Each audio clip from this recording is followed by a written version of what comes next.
নমস্কার দর্শক বন্ধু, আমরা প্রায় কমেন্টে কোশ্চেন পেয়ে থাকি যে এই শেয়ারটার দাম কেন এত পড়লো, বা ইন ফিউচারেও আমরা পাবো যে অমুক শেয়ার আমি অত টাকায় কিনেছি তার দাম এখন কেন এতটা পড়ে গেল, বা 3 মাসের মধ্যে কি এমন হলো যে শেয়ারটা 20-25% পড়ে গেল। তো এই জাতীয় প্রশ্ন আগে পেলেও যাতে আমরা এই ভিডিও রেফার করতে পারি তার জন্যই এই ভিডিও। আর শেয়ারের দাম কেন পড়ছে এটা জানাটা খুবই গুরুত্বপূর্ণ, কারণ আপনি যদি একবার সেইটার ব্যাপারে ক্লিয়ার আইডিয়া পেয়ে যান তাহলে ইন ফিউচার সেই ভুলটাকে আপনি রিপিট না করে আপনি লস কমাতে পারবেন এবং শেয়ার বাজার থেকে প্রফিট ম্যাক্সিমাইজেশন করতে পারবেন। তো ম্যাক্সিমাম মেজরিটি যে কারণ যে শেয়ারের দাম পড়ার, এবং এই ভিডিওর শেষের দিকে আমি এটাও জানাবো সেইটা থেকে বাঁচতে গেলে আপনাকে কি করতে হবে, কারেন্ট মার্কেট সিচুয়েশনের কিছু এক্সাম্পল দিয়ে, এবং অনেক এক্সাম্পল দিয়েও আপনি ক্লিয়ার বুঝতে পারবেন যে আপনি যদি ডিরেক্ট শেয়ারে ইনভেস্ট করেন তাহলে আপনাকে কি জিনিস করতে হবে আর কি করতে হবে না, যাতে করে আপনি ইন ফিউচার লস থেকে বাঁচতে পারেন। আমি প্রসেনজিৎ পাল, 2010 সাল থেকে আমি ইন্ডিয়ান শেয়ার মার্কেটে অ্যাক্টিভ ইনভেস্টার, এবং আমাদের কোম্পানি পুরো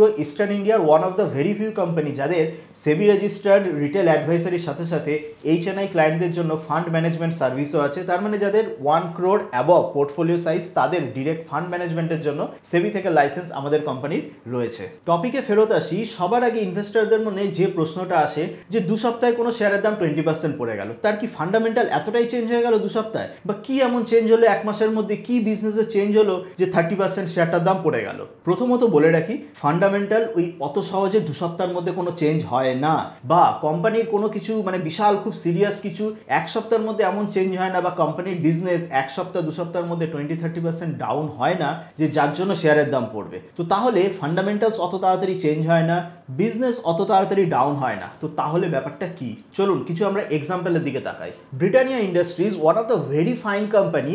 এই ব্রিটানিয়া ইন্ডাস্ট্রিজ অক্টোবর এবং নভেম্বর 2024-এ 25% মতো শেয়ারের দাম পড়ে গেছে। অ্যাভিনিউ সুপারমার্ট, মানে যারা ডি মার্টের ওনার, ডি মার্ট মানে বুঝতেই পারছেন one of the finest retail chain, এই শেয়ারেরও দাম এই অক্টোবর নভেম্বর মাসে 30% মতো পড়ে গেছে। Asian Paints, another one of the finest company, market leader in paint industry, তারও শেয়ার প্রাইস এই অক্টোবর নভেম্বরে 30% মতো পড়ে গেছে। এই যে তিনটে এক্সাম্পল নিলাম, যে ডিমার্ট, ব্রিটানিয়া এবং এশিয়ান পেন্টস, এগুলো কিন্তু one of the blue chip company, এগুলো কোনো ছোটোখাটো কোম্পানি না, মানে ব্লু চিপ কোম্পানি, মানে একটা খুব ভালো রেপুটেড কোম্পানি, নিজের নিজের ফিল্ডে মার্কেট লিডার, তাদের এই অবস্থা। তার মানে অবভিয়াসলি এগুলো ছাড়াও প্রচুর কোম্পানি আছে যারা এর থেকেও বেশি পড়েছে অক্টোবর নভেম্বরে। আমি এদের এই তিনটে এক্সাম্পল নিলাম যাতে আপনার বুঝতে একটু সুবিধা হয়। তো প্রথমেই এই ব্যাপারটা ক্লিয়ার যে এই তিনটে কোম্পানি এমন নয় যে এদের ফান্ডামেন্টাল 1 মাসের মধ্যে এতটা ডাউন হয়ে গেছে, বা এদের অ্যাকচুয়াল বিজনেস 1 মাসের মধ্যে এতটা ডাউন হয়ে গেছে, এইরকম কিন্তু কোনো ব্যাপার নয়। তো তাহলে ব্যাপারটা কি?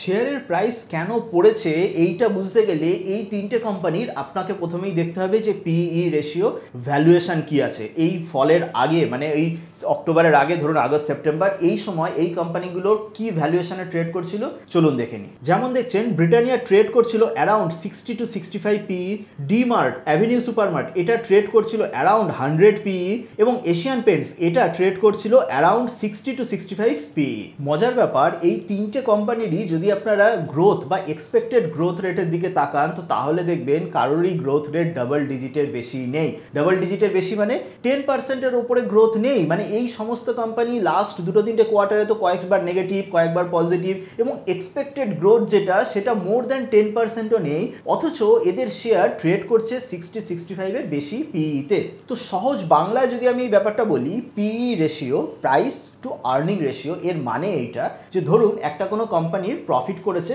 10 টাকা, এবার আপনি সেই কোম্পানিটা কিনছেন 100 টাকায়, তার মানে 100 ডিভাইডেড বাই 10 হচ্ছে PE রেশিও, তার মানে প্রফিটের কত টাইমস আপনি কোম্পানিটাকে দিতে চাইছেন। তো সিমিলারলি কোনো কোম্পানির প্রফিট যদি 10 টাকা হয় আর সেই কোম্পানিটাকে কেনার জন্য আপনি যদি 500 টাকা দিয়ে থাকেন, তো তার মানে আপনি 500 ডিভাইডেড বাই 10 মানে 50 টাইমস পে করছেন, তাহলে ওই 50টা হলো আপনার PE রেশিও। তাহলে এবার ধরে নিন আপনি কোনো কোম্পানির যা তার প্রফিট বা যা তার EPS তার 50 গুণ দিয়ে আপনি সেই কোম্পানিটা কিনছেন, মানে PE রেশিও আপনাকে ওইটাই বোঝায় যে আপনি তার কত গুণ দিয়ে কিনছেন। তো 50 গুণ মানে আপনার ওর প্রফিটের 50 গুণ টাকা দিয়ে আপনি কিনছেন, কিন্তু সেই কোম্পানিটা আগামী দিনে দেখা যাচ্ছে প্রফিট গ্রোথ করবে 5-10%। তো এইটা ইটসেলফ প্রমাণ করছে যে কত বড় ভ্যালুয়েশন রিস্ক, যে কতটা হাই ভ্যালুয়েশনে আপনি শেয়ারটা কিনছেন। সিমিলারলি যদি এইরকম হয় যে 100 PE এর ওপরে, মানে যেগুলো 100+ PE, মানে আপনি শেয়ারটা দেখা যাচ্ছে গ্রোথ করবে 10-15%, আর আপনি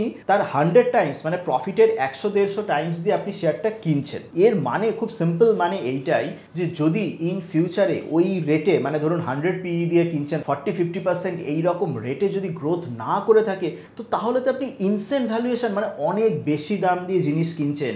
একটা খুব সহজ জিনিস মনে রাখবেন, আপনি যদি কোনো জিনিস অনেক বেশি দাম দিয়ে কেনেন তাহলে সেই জিনিসটা তার থেকে বেশি দামে আপনি অন্য কাউকে বিক্রি করতে পারবেন না।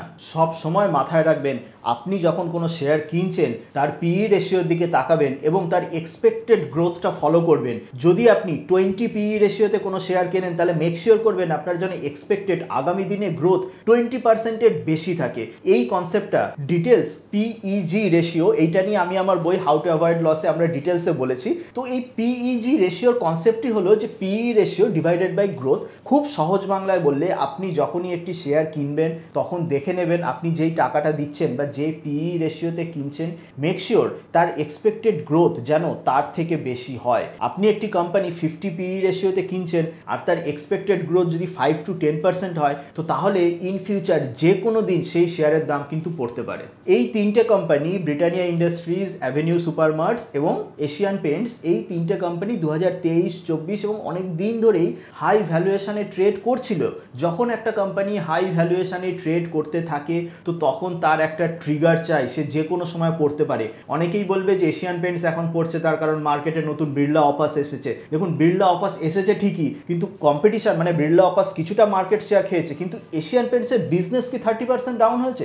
বিজনেস তো 30% ডাউন হয়নি। তো তাহলে শেয়ারের প্রাইস কেন 30% ডাউন হলো? তার কারণ এইটা, কারণ শেয়ারটা অনেকটা হাই ভ্যালুয়েশনে ট্রেড করছিল। যদি সেই হাই ভ্যালুয়েশনে ট্রেড না করতো তো তাহলে কিন্তু এতটা ফল হতো না। এমন নয় যে বিড়লা অফাস মার্কেটে আসাতে এশিয়ান পেইন্টসের নিজেদের পেইন্টের কোয়ালিটি খারাপ হয়ে গেছে, তা কিন্তু হয়নি। এশিয়ান পেইন্টসের কোয়ালিটি ভালোই আছে, এখনও প্রচুর সেলস হচ্ছে, সব কিছু ঠিক আছে, গ্রোথ রেট কমে গেছে, কিন্তু বিজনেস 30% ডাউন হয়নি, যেটা কিনা শেয়ারের প্রাইস 30% ডাউন হয়েছে। আরও মজার ব্যাপার, এই অক্টোবর নভেম্বরে এই সময়টার দিকে যদি আপনি তাকান তো তার মানে কি সমস্ত কোম্পানি, ওভারঅল মার্কেট 10% মতো পড়েছে, সমস্ত কোম্পানি কি সেই রকম রেটে পড়েছে? একেবারেই নয়। প্রচুর কোম্পানি পড়েনি, উল্টে তার দাম বেড়েছে। কেন না সেই সমস্ত কোম্পানি তার আগে যেই পিইতে ট্রেড হচ্ছিল তার থেকে ফিউচার এক্সপেক্টেড গ্রোথ বেশি ছিল।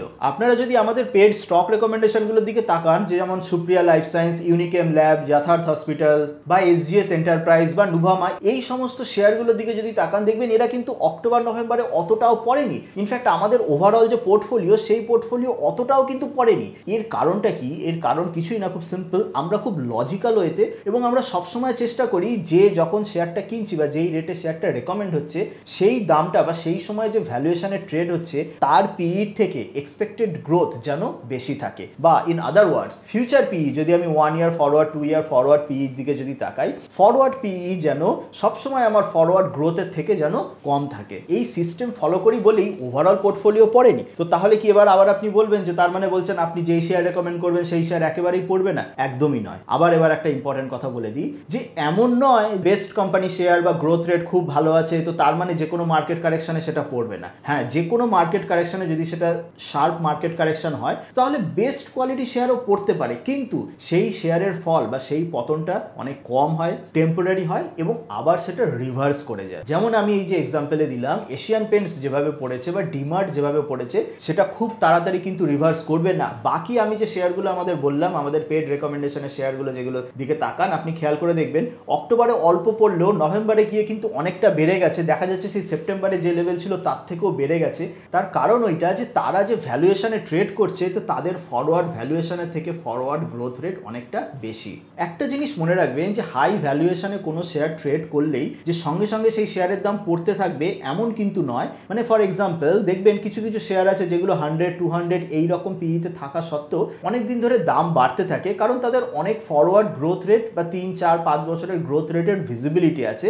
আর আরেকটা যেটা হয় যে হাই ভ্যালুয়েশন এইটা কিন্তু অনেক দিন ধরে সাস্টেন করতে পারে। এমন নয় যে আপনি আজকে দেখছেন হাই ভ্যালুয়েশন তো তার মানে কালকে থেকে সেটা লো ভ্যালুয়েশন হবে। এই হাই ভ্যালুয়েশন যেমন অনেক দিন ধরে সাস্টেন করতে পারে, কিন্তু আপনি জানেন না যে কখন এই শেয়ারের দামে পতন হয়ে আপনার শেয়ারটা লস হয়ে যাবে। এর মানে এইটা যে আপনি যদি ওই হাই পিই শেয়ারে ইনভেস্ট করেন তো তাহলে আপনার লাক বা ভাগ্য সাথে থাকতে হবে ওই শেয়ার থেকে কন্টিনিউয়াস রিটার্ন পাওয়ার জন্য। তো নর্মালি আমি কেন সেই কাজ করব যাতে করে আমার ভাগ্যকে মানে সাথে থাকতে হবে? আমি তো লজিক ফলো করব, আমি র্যাশনাল ফলো করব।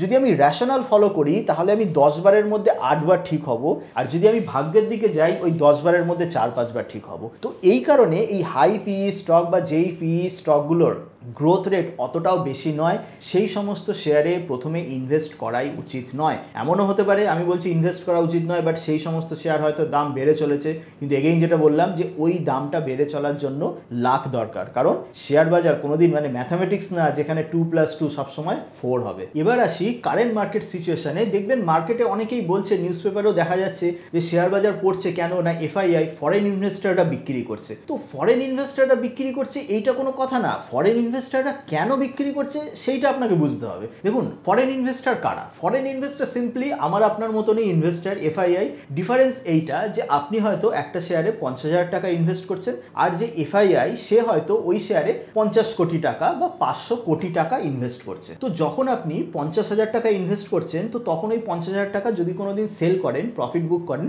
তাহলে মার্কেটের কিছু এসে যায় না। কিন্তু যে ইনভেস্টার, ফরেন ইনভেস্টার হোক, সে যখন ওই 50 কোটি সেল করছে বা 500 কোটি টাকার শেয়ার কোনোদিন সেল করছে, তখন মার্কেটে ইম্প্যাক্ট পড়ছে, তখন মার্কেটটা পড়ছে। তো তাহলে প্রশ্ন হলো যে কেন তারা সেল করছে? অনেকে আবার এইটা ভাবছে যে ফরেন ইনভেস্টাররা সব নাকি দেশ ছেড়ে চলে যাচ্ছে। দেখুন এমন নয় যে ফরেন ইনভেস্টাররা পুরো ইন্ডিয়ান ইনভেস্টমেন্ট জিরো করে দিয়েছে। কয়েক লক্ষ হাজার কোটি টাকা তাদের ইনভেস্টমেন্ট রয়েছে। তারা কি করছে যে তারা তাদের একটা ছোট্ট পার্ট বিক্রি করছে। ঠিক যেমন ভাবে আপনি যদি 2 বছর 3 বছর ধরে 1 লাখ 2 লাখ করে ধরুন 10 লাখ টাকার পোর্টফোলিও বানালেন, তারপর আপনি 1 লাখ টাকার প্রফিট বুক করলেন, তো প্রফিট বুক তো করবেনই, কারণ আপনার সেই সময় ফান্ডের রিকোয়ারমেন্ট থাকতে পারে, বা আপনি ভাবলেন যে সেই সময় যে এই পার্টিকুলার শেয়ারটার দাম অনেকটা বেড়ে গেছে, আমি চলুন বিক্রি করি, তো সেই কারণে আপনি বিক্রি করতেই পারেন। তো ঠিক তেমনি যে ফরেন ইনভেস্টারও নর্মাল তাদের যে regular buying selling, as a part of regular buying selling, তারা কিন্তু বিক্রি করতেই পারে। আসল রিজন ওই এফআইআই সেল করছে এইটা না, এর বিয়ন্ড, এফআইআই সেল করার বিয়ন্ডে গিয়ে দেখতে হবে এক্স্যাক্ট ব্যাপারটা কি। দেখুন আপনি যদি জিজ্ঞেস করেন যে আজকে বৃষ্টি হচ্ছে কেন, কেউ একজন বলল যে আজকে বর্ষাকাল তাই বৃষ্টি হচ্ছে। তো বর্ষাকাল বলে কি বৃষ্টি হচ্ছে? না, বর্ষাকাল জাস্ট একটা ট্রিগার। বৃষ্টি হচ্ছে তার কারণ ক্লাউড ফর্মেশন হয়েছে, মেঘ কেন জমা হচ্ছে, এবং সেই মেঘ একটা টেম্পারেচার ক্রস করলে সেইটা বৃষ্টি হয়ে নেমে আসছে। এই হলো মেঘ এবং ক্লাউডের সায়েন্স, হলো বৃষ্টি হওয়ার কারণ। বর্ষাকাল একটা জাস্ট একটা ট্রিগার। ঠিক তেমনি এই এফআইআই সেল করছে এটা কোনো কারণ না মার্কেট ফলের। এফআইআই সেল করছে এটা হলো জাস্ট একটা ট্রিগার। এফআইআই কেন সেল করছে তার কারণ এগেইন ভ্যালুয়েশন বেড়ে গেছে। এই যখন পুরো 2024 সালে যে সমস্ত শেয়ার এক্সাম্পলে নিলাম, তার বাইরেও যে সমস্ত শেয়ার, প্রচুর শেয়ারের ভ্যালুয়েশন এতটাই বেড়ে গেছে যে তার মধ্যে কিছু কিছু শেয়ার এফআইআই সেল করছে। এমন নয় যে তারা সব শেয়ার সেল করছে। দেখবেন এই সুপ্রিয়া লাইফ সায়েন্স নিয়ে আমরা এতবার বলেছি, এ তো আমি দেখলাম এই নভেম্বর মাসে তার শেয়ারের দাম কতটা বেড়ে গেল। তো তাহলে এফআইআই যদি সেলই করে তাহলে তো তারা সব শেয়ার সেল করে বেড়ে যাবে। উল্টে না, দেখা যাচ্ছে সুপ্রিয়া লাইফ সায়েন্সের মতো শেয়ারে এফআইআই, ডিআইআই এরা হয়তো আরো ইনভেস্ট করছে। তো ওই এফআইআই মানে সেল করছে বলে মার্কেট পড়ছে, এটা জাস্ট মানে হেডলাইনের জন্য বা টিভি নিউজের জন্য ভালো লাগে, বাট অ্যাকচুয়ালি কেন এফআইআই সেল করছে, বা এমন নয় যে এফআইআই সমস্ত শেয়ার সেল করবে।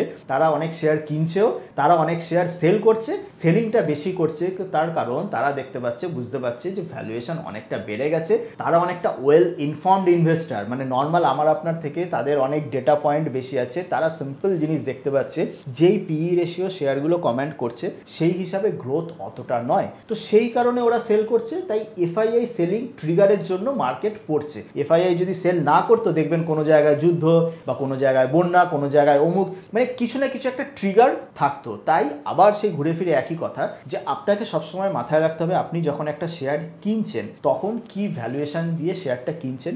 যেই ভ্যালুয়েশনে কিনছেন, মানে যেই পিই রেশিও দিচ্ছেন, তার থেকে বেশি কি গ্রোথ এক্সপেকটেশন রয়েছে? বা যদি ফরওয়ার্ড পিই, যদি আপনি দেখেন যে কারেন্ট পিই অতটাও সাপোর্ট করছে না, 1 বছর পরে বা 2 বছর পরে ফরওয়ার্ড পিই কি হতে পারে, ফরওয়ার্ড গ্রোথ রেট কি হতে পারে, গ্রোথ রেটের সার্টেনিটি কি আছে, গ্রোথ রেট কতটা আনসার্টেন আছে, এই দুটো জিনিস বুঝে যদি আপনি কেনেন শেয়ার, তাহলে দেখবেন আপনি 10 বার যদি শেয়ার কেনেন, 10 বার যদি রেশনাল অ্যাপ্লাই করেন, 7-8 বার আপনাদের প্রফিট হবেই। ঠিক যেমনভাবে আমি বললাম, আমাদের রেকমেন্ডেশন যদি আমি হিস্ট্রির দিকে তাকাই, তো ম্যাক্সিমাম যেগুলো আমরা রেকমেন্ড করি তার মধ্যে 70-80% এইরকম সাকসেস রেশিও এই কারণেই থাকে, কারণ আমরা ফান্ডামেন্টালস এবং লজিক এই সমস্ত কিছু অ্যাপ্লাই করে রেকমেন্ড করি। আননেসেসারি রিস্ক নিয়ে না। এমন কোনো শেয়ারে আমি ইনভেস্ট করি না, যেমন বললাম ডিমার্ট আমি ইনভেস্ট করবো না, কারণ 100 পিইতে শেয়ারটা ট্রেড করছে।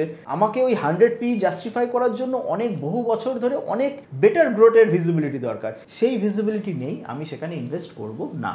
আর ইনভেস্ট করার আগে ওই শেয়ারের আমি কনফারেন্স কল, ইনভেস্টার প্রেজেন্টেশন, কি নিউজ আছে, কোম্পানি অ্যানুয়াল রিপোর্ট বা ম্যানেজমেন্ট কোনো যদি ইন্টারভিউ থাকে, সেই সমস্ত কিছুগুলো পড়ে, সমস্ত কিছু জেনে, তার ইন্ডাস্ট্রি রিপোর্ট পড়ে আমি এইটা বোঝার চেষ্টা করব যে কোম্পানিটা আগামী দিনে কি রেটে আমি গ্রোথ করতে পারে এবং সেই গ্রোথের সার্টেনটি কী আছে। এই দুটো জিনিস যদি আপনি না জানেন তাহলে এর কথায় ওর কথায় বা জাস্ট বিকজ শেয়ারের দাম বাড়ছে বলে আমি কিনছি, এইগুলো একদম করবেন না। সবসময় মনে রাখবেন শেয়ার মার্কেট এমন একটা মার্কেট যেখানে যদি আপনি ডিসিপ্লিন ফলো করেন, পর্যাপ্ত নলেজ রাখেন, সবসময় লজিক্যাল ডিসিশন মেনে চলেন, তো তাহলে আপনাকে হিউজ আনলিমিটেড ইনকাম, মানে কয়েক কোটিরও বেশি ইনকাম যেমন কামাতে পারবেন, তেমনি যদি আপনি নলেজ তেমন না থাকে, ডিসিপ্লিন তেমন ফলো না করে, জাস্ট এ বললো ও বললো তাই কিনে নিলাম, জাস্ট শর্টকাট ফলো করছি, একটা র্যান্ডম ওয়েতে যদি ফলো করছি, তো তাহলে আপনার কয়েকবার প্রফিট হবে, কিন্তু কয়েকবার সেই প্রফিটের সব টাকা কিন্তু একবার কি দুবার লসেও কিন্তু বেরিয়ে যাবে। প্রফিট কিন্তু আপনি ধরে রাখতে পারবেন না। তো সেই কারণে শেয়ার বাজার সারা জীবন রয়েছে। আপনি মোর অ্যান্ড মোর ফোকাস করুন যে কি করে আপনার নলেজ বাড়াবেন, কি করে কোম্পানির ডিটেলস চেক করবেন, এবং ইনস্টেড অফ ওই এ ও কি বলছে সেইগুলোতে বিশ্বাস না করে নিজে প্রত্যেকটা বাইক বা সেলিংয়ের পেছনে লজিক বা র্যাশনাল সেগুলো লিখে রাখুন। আপনি যে কারো রেকমেন্ডেশন, অ্যাডভাইসারি সার্ভিস নিতেই পারেন, কিন্তু সেই অ্যাডভাইসারি সার্ভিস নিলেও আপনার নিজের মধ্যে যেন ক্ল্যারিটি চাই যে আমি এই শেয়ারটা কেন কিনছি। ফাইনালি এই ভিডিওটা যদি ভালো লেগে থাকে তাহলে স্ক্রিনে এখন যে ভিডিওটা আসছে, আশা করি সেই ভিডিওটা ভালো লাগবে, কারণ সেই ভিডিওতে মার্কেট পড়ার অন্য আরেকটা অ্যাঙ্গেল আমরা ডিসকাস করেছি। চলুন আজকের মতো এই পর্যন্তই, দেখা হবে অন্য কোনো দিন অন্য কোনো টপিক নিয়ে। ততদিন ভালো থাকবেন, হ্যাপি ইনভেস্টিং।